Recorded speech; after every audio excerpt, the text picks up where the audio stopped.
भाई बहुत भोग लिया है, बहुत जन्म भोग लिए हैं, एक बार मेरी प्रार्थना मान लो तो आज तक तुम्हें जो शांति और विश्राम नहीं मिला वो मिल जाएगा। खूब भोग भोग लिए, तुम्हें याद नहीं है। जैसे कई बार हमने स्मृति दिलाई कि 9 महीने मां के गर्भ में इसी जन्म में रहे, कुछ याद है? 1% भी याद है तुम्हें? ज्यादा समय नहीं हुआ, कोई 50 वर्ष, कोई 40 वर्ष, कोई 30 वर्ष, 25 वर्ष, ऐसे सब बैठे हो। आप विचार करके देखो कि ज्यादा लंबा समय नहीं गया, इसी जन्म की बात है। कि आपको याद है कि मां के गर्भ में तुमने क्या दुख भोगा? 100 में 1% याद है? नहीं याद है। फिर पीछे जन्म की क्या जानोगे? ना भवता ना पे संसार मध्य, इस जगत में ना तुम कभी सुखी हुए हो ना सुखी हो पाओगे यदि भजन नहीं करोगे। देखो,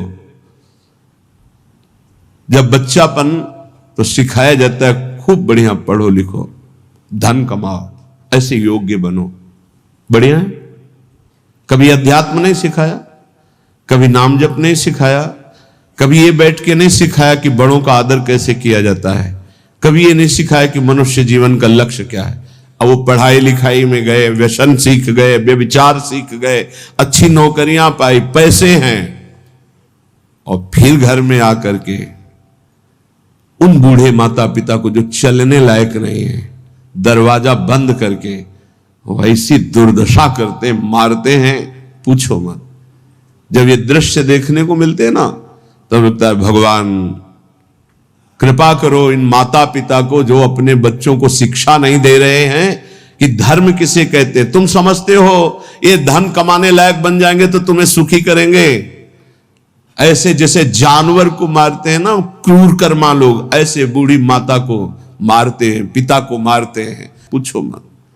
तब लगता है ये जानवर पैदा हुए हैं, ये मनुष्य रूप में पशु पैदा हुए हैं। पशु क्या, राक्षस है।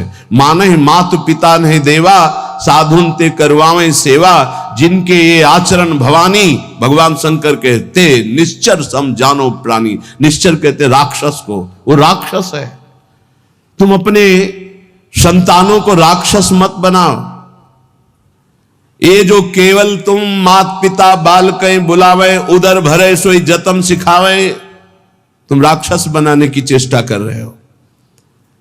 बहुत सज्जन बेटा एक आया था अभी 2-4 दिन के अंतर्गत एकांतिक में, उसने कहा मेरी मां कहती कि तुम्हारा मोबाइल तोड़ देंगे यदि तुमने सत्संग सुना। मेरा बाप कहता है कि तुमको हमारी कसम है यदि वृंदावन गए। यही बच्चे जब सतमार्ग से विमुख हो जाएंगे और शराब पीकर घर आएंगे, तब तुम्हारी पूजा करेंगे, तब तुम्हें अपनी कसम ध्यान आएगी कि अगर ये वृंदावन जाता, साधु समागम करता, तो आज लातों से न मारता। आज ये मेरी दुर्दशा न कर। चीख रहा है, क्या है? भ्रातर भोगास भुक्ता, भुगतोगे। ये जो कर रहे हो कर्म में भुगतोगे।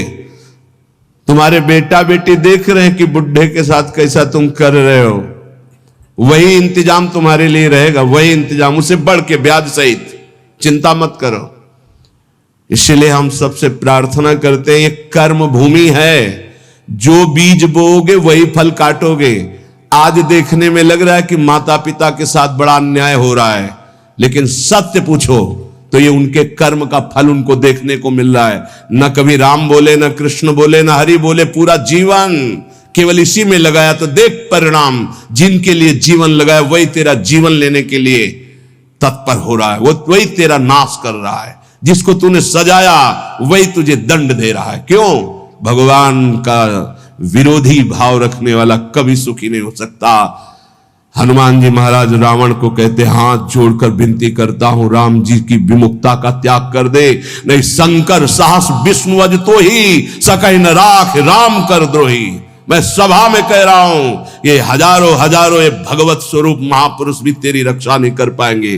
तेरा विनाश हो जाएगा यदि तू भगवान से विमुख रहेगा। हे भ्रातर, भोगा सुभुक्ता की न इव भवता नापि संसार मध्य। संसार के बीच में तूने क्या क्या नहीं किया। बहुत से पाप किए, बहुत से भोग भोगे। अब बुद्धि ठिकाने लगा लो, सावधान हो जाओ। अभी सब मिटा सकते हो। सब गलतियां मिटा सकते हो, अभी बहुत अच्छे बन सकते हो, अभी भगवत प्राप्ति कर सकते हो। पूरा जीवन गलती करता रहा, जामिल अंतिम में नारायण निकल गया तो भगवत प्राप्त हो गया। अपना पता नहीं कब अंतिम, अब सुधार लो। अगर हमारी आवाज आपके कान में पहुंच रही है, चाहे ऐसे समक्ष बैठे हुए या यूट्यूब में, आपके माता पिता कैसे भी हो, हमारी प्रार्थना है यदि वो वयोवृद्ध हैं, चलने फिरने में असमर्थ हैं, तो पहले समझ लो उनकी बुद्धि भ्रष्ट हो गई है। तुम्हें मानना पड़ेगा। ये भ्रष्ट का मतलब होता है स्थिति से गिर जाना। अब वो ठीक नहीं बोलेंगे, वो आपको गाली देंगे। आप घी चुपड़ी रोटी सब्जी दाल सब देंगे, फिर भी वो आपको गाली देंगे। आपके रिश्ते नातेदारों से आपकी निंदा करेंगे, पर आप उनकी इस बिगड़ी हुई बुद्धि का रोष पूर्वक अनुगमन करते हुए उनको पीटना, उनको मारना, ये आचरण मत करें, क्योंकि उनकी कर्मानुसार बुद्धि बिगड़ चुकी है। अब अपने कर्म आप मत बिगाड़िए, वो आपके भगवान हैं। सच्ची मानिए, उनमें भगवान बैठे हुए हैं। ऐसे असमर्थ माता पिता को भगवान की तरह दुलार करोगे तो तुम सदैव श्री संपन्न रहोगे। लक्ष्मी तुम्हारे घर से नहीं जाएगी। और जिन घरों में माता पिता को त्रास दिया जाता है, जिन घरों में आए हुई पानी ग्रहण करके पत्नी के साथ अनर्थ नाना प्रकार की दुष्वृत्तियां, वो घर कभी श्री संपन्न नहीं हो सकता, सुख संपन्न नहीं हो सकता। आप सत्संग सुनने आए हो, इसी का सुधार करना चाहिए। माता पिता आपके साथ क्या व्यवहार कर रहे हैं बिल्कुल मत देखो, ये मान लो कि ये पागल है, उनकी बातें मत सुनो। तुमका अपना कर्तव्य दे, तुम्हारा क्या कर्तव्य, हमको केवल अपना कर्तव्य देखना। हमें बहुत कष्ट होता है जब ये बात देखते हैं कि बूढ़े असमर्थ माता पिता के साथ ऐसा व्यवहार, तब लगता है ये कलेजा है इसका हृदय है कि भगवान ने पत्थर की रचना की इसके हृदय में। अरे और कौन, जिसने 9 महीने गर्भ में रखा, जिसने अपने रक्त का दूध बनाकर तुम्हें पिलाया, जिसने तुम्हारे मल मूत्र साफ किया, आज तुम हाथी जैसे जवान हो तो लात मारते हो, डंडा मारते हो, उनको गाली देते हो। चिंता मत करो, तुम्हारे लिए ब्याज सहित व्यवस्था है, ब्याज सहित दंड मिलेगा। अगर तुम्हें थोड़ा भी ये पता है कि भगवान है तो इतना समझ लो उनके वचन भी हैं, अवश्य में वो भोक्तव्यम कृतम कर्म शुभाशुभम, शुभ और अशुभ कर्मों का भोग भोगना पड़ता है। फिर माता पिता ये तो साक्षात भगवान है, इनके प्रति ऐसा ये कुछ भी बोले। हमने देखा है वयोवृद्ध आदमी की बुद्धि पतित हो जाती। पतित अगर जीवन भर भजन नहीं किया ना, तो पतित का मतलब होता है स्थिति से गिर जाना, भ्रष्ट होने का मतलब होता है गिर जाना। अब उसको जो बोलना चाहिए वो नहीं बोल पाएगा। उस समय हमको क्रोध नहीं करना कि हम तो इतना खवाते पिलाते हैं, ये हमारी निंदा करते हैं। ये हम बहुत गूढ़ बात आपको कह रहे हैं। जिसने अपने माता पिता की सेवा कर ली, उसने भगवान को प्रसन्न कर लिया। उनके नाराज रहने पर, उनके गाली देने पर, उनके तिरस्कार करने पर भी। पर हमारी प्रार्थना है, हम जो शब्द कह रहे हैं उसे ध्यान से सुनिए। जो माता पिता असमर्थ हो चुके हैं, चलने फिरने लायक नहीं है, उनके वर्ताव और उनकी कटु वचनों पर ध्यान न दिया जाए, उन्हें भगवान की तरह पूजन करके उनकी सेवा की जाए। जितने दिन जिए खूब मेहनत करके कमाओ, उनको खाओ पियो, कपड़ा लत्ता, सुखपूर्वक जीवन, तो तुम्हारा लोक और परलोक दोनों बन जाएगा। ये शब्द हम शर्त इसलिए रखते हैं कि जो माता पिता अपने कर्तव्य का पालन करना नहीं जानते हैं और अभी चल फिर रहे हैं, मनमानी आचरण करते हैं, गंदे विचारों का पोषण करते हैं, पोषण करने वालों का शोषण करते हैं, ऐसे माता पिता के लिए नहीं कह रहे। हम उन असमर्थ माता पिता के लिए कह रहे हैं कि जिनकी वास्तविक बुद्धि बिगड़ चुकी है, शरीर सेवा में समर्थ स्वयं नहीं रह गया है। अब हमारा कर्तव्य बनता है वो गाली दे, वो पड़े पड़े हगे, तो भी हमें उनकी सेवा करनी चाहिए। निश्चित भगवान प्रसन्न हो जाएंगे, निश्चित। हमने आपको कई बार उदाहरण में बताया है महाभारत का प्रसंग। एक महात्मा कश्यप नाम के थे, तो एक वृक्ष के नीचे बैठे ध्यानस्थ थे। जब एक बगुली बीट कर दिया तो ऐसे माथे से गिरा, तो ऐसे देखा और रोष पूर्वक देखा तो भस्म हो गई, आग लग गई और जलकर राख होकर गिर गई। उनको लगा मेरी तपस्या बहुत पावरफुल हो गई। एक घर में गए, भिक्षाम देहि, तो एक साध्वी, भगवत भावपरायण, पति को भगवान मानने वाली पतिव्रता देवी निकली, प्रणाम किया। ब्राह्मण कुछ क्षण रुकिए, अभी मैं आपको भोग लाई। जेव ही वो घर गई तो दूसरे दरवाजे से उसके पति आ गए। बिल्कुल ध्यान से सुनना, अपने पति को साक्षात भगवान मानना, अपने पति की ही आराधना में तन्मय रहना, ये पातिव्रत बड़ा महान धर्म है। इसी से भगवान शंकर, ब्रह्मा और विष्णु को 6-6 महीने के बालक अनसुईया जी ने बना दिया था।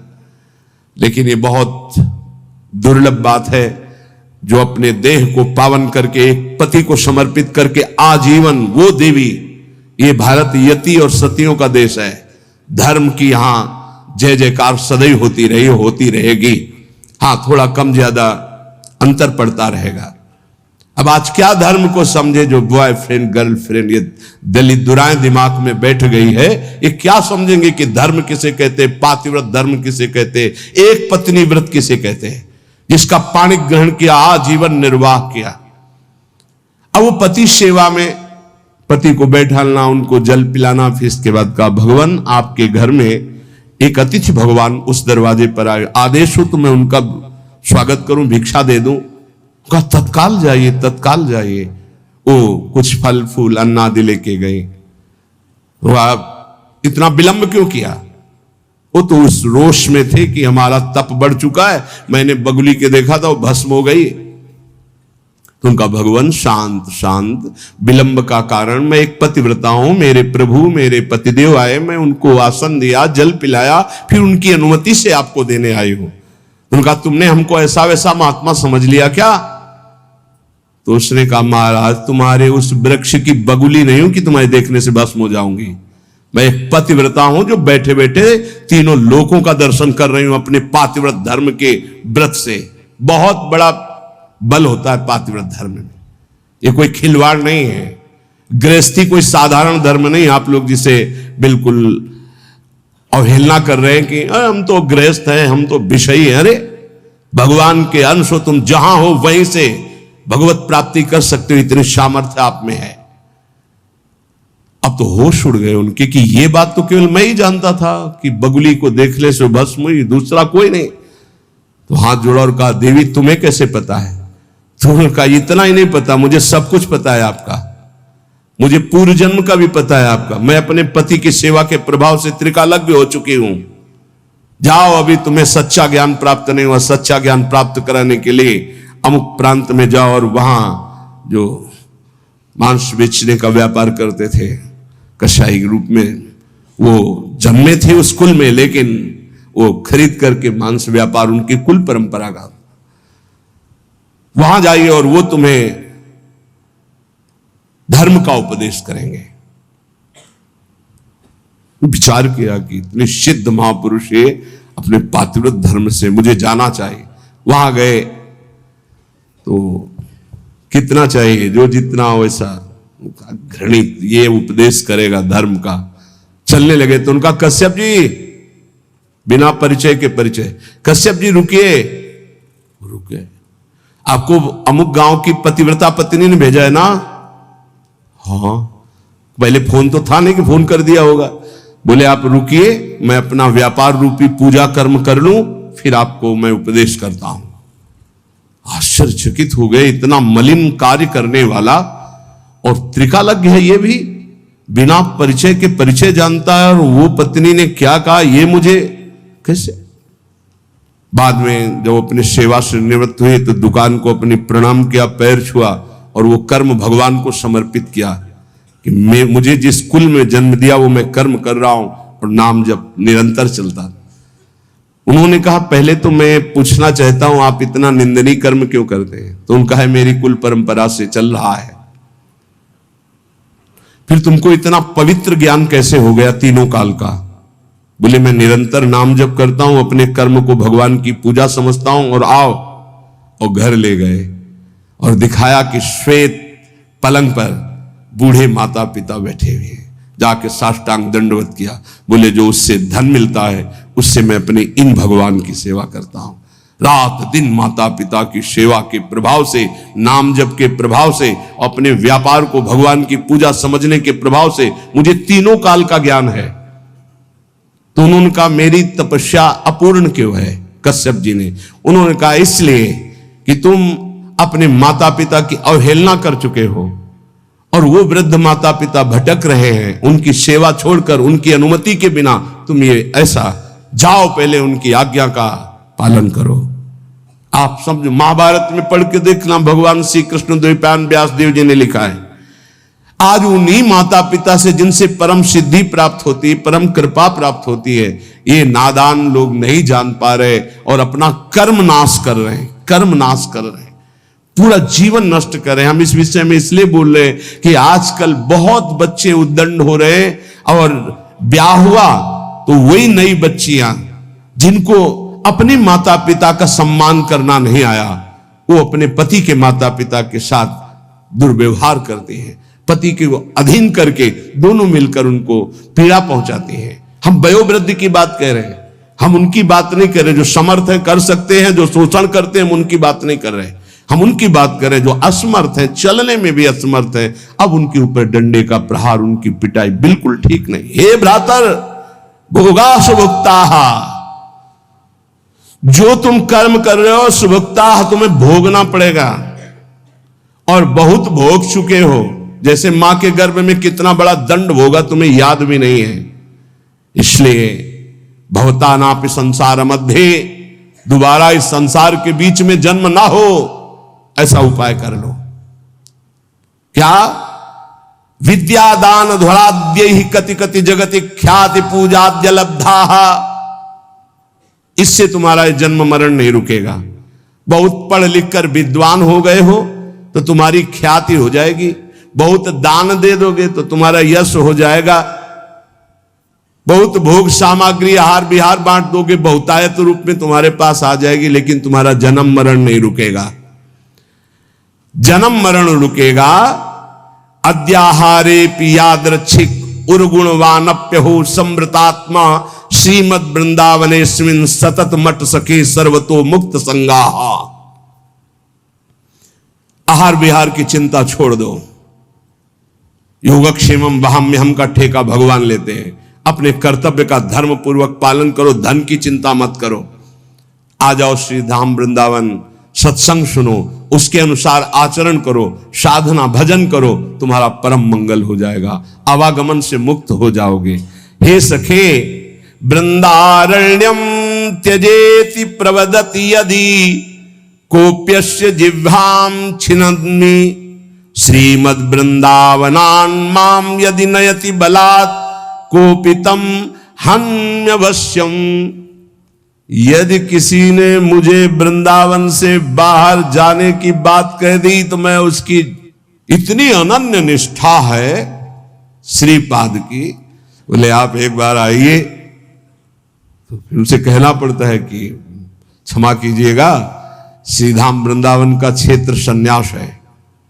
क्षेत्र संन्यास का तात्पर्य होता है मैं जिस क्षेत्र में संन्यास ले रहा हूं उस क्षेत्र का कभी त्याग नहीं कर सकता, इसे क्षेत्र संन्यास, अनन्य निष्ठा। और कह रहे हैं यदि कोई मुझे रिश्ते नाते या किसी संबंध से बलात् वृंदावन से बाहर करने की कोशिश करेगा तो मैं उसको श्रीमद् वृंदावनान् माम यदि नयति बलात् कोपितम हन्यवश्यम। बहुत जोर की बात है, बहुत होश में सुनना। ये दो बातें तो हो गई अनन्य निष्ठा की, अब रहने की बात कर रहे हैं। एक गजब की वृंदावन की निष्ठा है श्रीपाद प्रबोधानंद जी की। जबान काटने का मतलब होता है मैं तुम्हारी बात नहीं मानूंगा।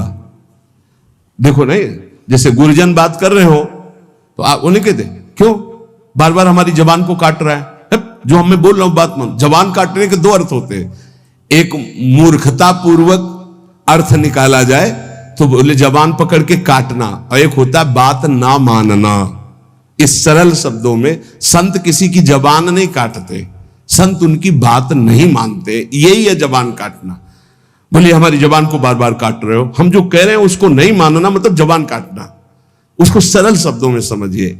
और मारना का तात्पर्य होता है हम आपको आज से अपना नहीं मानते, जैसे ध्रुवदास जी ने इसे सरल भाषा में कहा, माता मित्र सुतादित्य तज ध्रुव तिनको पास, वृंदावन के वास को जिनके नाय हुलास।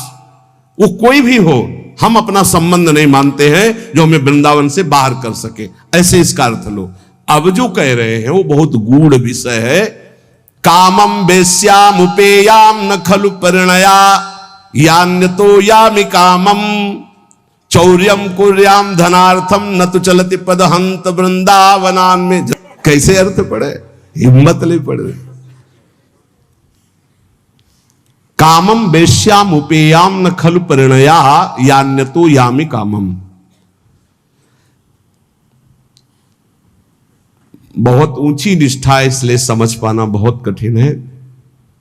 ये बहुत बड़ी बात कह रहे हैं कि वृंदावन में मैं वैश्यागमन करके भी रहना स्वीकार कर सकता हूं, लेकिन वृंदावन के बाहर में बहुत बड़ी बात कह रहे हैं। मतलब उसका अर्थ करना कठिन है, क्योंकि उनकी बहुत ऊंची निष्ठा से वो बात कर रहे हैं। भला ब्रह्मबोध संपन्न महापुरुष के अंदर कहीं कामना हो सकती? भला ऐसे अंतःकरण वाले महापुरुष जो प्रेम में निष्ठ है, उनके अंदर कहीं कामना हो सकती है? लेकिन निष्ठा की चरम सीमा का स्वरूप है। ये निष्ठा की चरम सीमा समझ पाना बहुत कठिन बात होती है, बहुत कठिन बात होती है। रसिक अनन्यमाल में एक चरित्र आता है कि उनके गुरुदेव भगवान हरिवंश महाप्रभु थे। उन्होंने बताया, जैसे हरिराम व्यास जी को श्याम श्यामा पद कमल संग शिरनायो, श्याम श्यामा के चरणों की जो आराधना करने वाले भक्तजन, उनकी आराधना से निश्चित प्रिया प्रीतम की प्राप्ति हो। उन्होंने गृहस्थ में थे, वो अपने घर में साधु सेवा विस्तार करने लगे। जब जहां जैसे संत सुनते उनके घर आते, तो एक नौजवान आदमी ने, जो बिल्कुल कोई मतलब भजन साधन से नहीं, देखा बहुत साधु वेश में हलवा पूड़ी खवाया जाता है और दक्षिणा भी मिलती है, तो पाखंड वेश धारण करके, वो साधु नहीं था, वो वहां गया तो उन्होंने उसका पूजन किया, वैसे ही जैसे संत सेवा करते हैं। अब वो वहां कोई रोक टोक नहीं थी, तो जैसे ये निष्ठा है, ऐसे वो बहुत ऊंची निष्ठा, उसको सब लोग नहीं कर सकते, करना भी नहीं चाहिए। अब उनके घर में एक नवयुवती बच्ची थी जो ब्याह योग्य थी, और माता पिता और सब खूब वैभव ऐश्वर्य और साधु सेवा करते थे। रात्रि में छत में गर्मियों में शयन होता है, तो संत जो संत नहीं थे, केवल वेश मात्र था, वो कुछ ऐसी चेष्टा। बड़ा प्रसंगम सारांश में किया, निष्ठा का स्वरूप। सुबह हुआ, अब आंगन में माता पिता, और वो समझ गया था कि देख, अब वो घबरा रहा था, उसके प्राण व्याकुल होते कि मारे गए हम। तो हाथ जोड़ा दोनों ने, कहा प्रभु मैं सदैव संतों को भगवान मानता रहा हूं और आपको भी भगवान मानता हूं। आपने जो भी चेष्टा की, मैं समझता हूं मेरे राधा वल्लभ लाल का ही इशारा था। आप इस बेटी का पानी ग्रहण करें, सारा महल और ये सब ऐश्वर्य आपका, और मुझे आदेश करें, अब मैं अपने गुरु हरिवंश चंद्र जी के पास वृंदावन जाकर, और चल दिए सब छोड़ के। ये ऐसी निष्ठाएं कहीं हजारों में नहीं होती, कोई बिरला। तो जैसे श्रीपाद कह रहे, बहुत ऊंची निष्ठा की बात है, इससे साधारणतया ना ले लिया जाए, क्योंकि जो ब्रह्म बोध संपन्न महापुरुष है, नहीं स्वात्मा रामम विषय मृग तृष्णाम भ्रमयति, और दूसरा जो प्रेम में, वहां कहीं गुंजाइश ही नहीं है, ये निष्ठा की केवल बात है। कह रहे कि यदि भले चोरी करके खा लूं, चौर्यम कुर्याम धनार्थम न तो चलति पदम हंत वृंदावनान में, एक कदम वृंदावन से बाहर नहीं होऊंगा, चाहे मुझे छीन के खाना पड़े, चाहे चोरी करके खाना पड़े, चाहे वृंदावन वृंदावन वृंदावन।